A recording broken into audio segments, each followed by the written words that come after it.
Today we're going to be talking about how everything is transmedia. We're going to be focusing in on the whole idea of what media is and transmedia and omnichannel and things like that. And Jonathan and I have been talking about this for quite a while, and you just got back from Boston. Yeah, I just delivered a conference presentation on omnichannel experience development, which is a mouthful.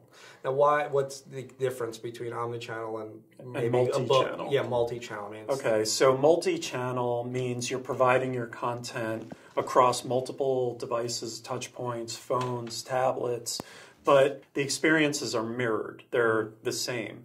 Whereas omnichannel leverages the user interaction, the data that's coming back from the experience to identify where you are, what device you're using, as well as what phase of engagement with a brand or a business you're at. So an omnichannel strategy can deliver an appropriate experience to you based on all that data.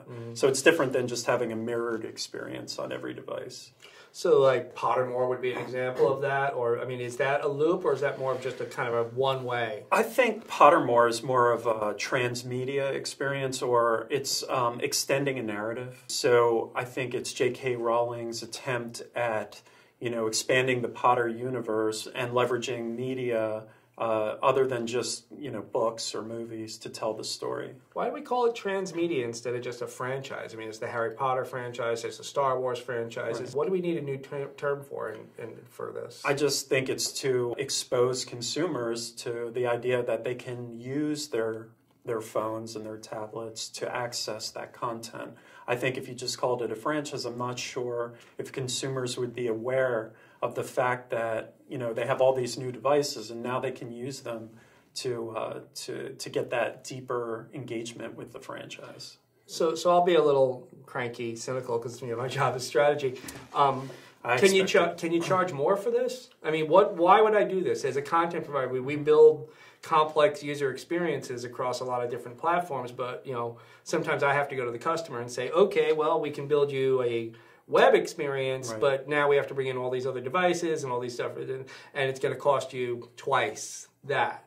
So what's the in for the publisher or the author? I think it's to engender greater affinity from consumers, because there's going to be a more valuable experience, more relevant experience if you as a business understand where I am physically and are delivering an appropriate experience. It's less friction for me, so I have a greater affinity for you as a business. To kind of bring an EPAM focus to this, when you're doing transmedia, one of the things that you have to do is have a very strong technology platform in an editorial creative sense. Your creativity is not bounded if your publishing platform is unbounded. Yep. So clearly it's more than just a CMS platform. It's a content strategy. You have to have a strong content strategy, meaning not just the writing, but the narrative has to be thought through.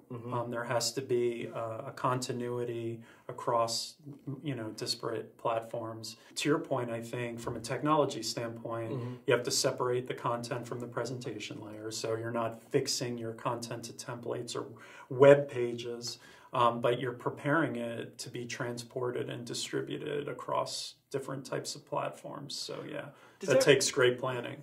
Are the tools of the trade now affecting the creative process in transmedia? Yeah, I think the new skill set that you need is a real empathy for the end user, and an understanding of the types of use cases that would lead a person to do a Google search, for instance, or to check their phone and do a mobile search. You really have to understand what context of use is appropriate for each tactic that you deploy. There was recently an executive from ABC who said in public that second screen's a distraction during the show. People just want to watch the show. It depends on the type of content, right? If you're watching unscripted reality programming. You mean like this? Everything being transmedia at this point, these platforms are kind of critical to make that go. Absolutely.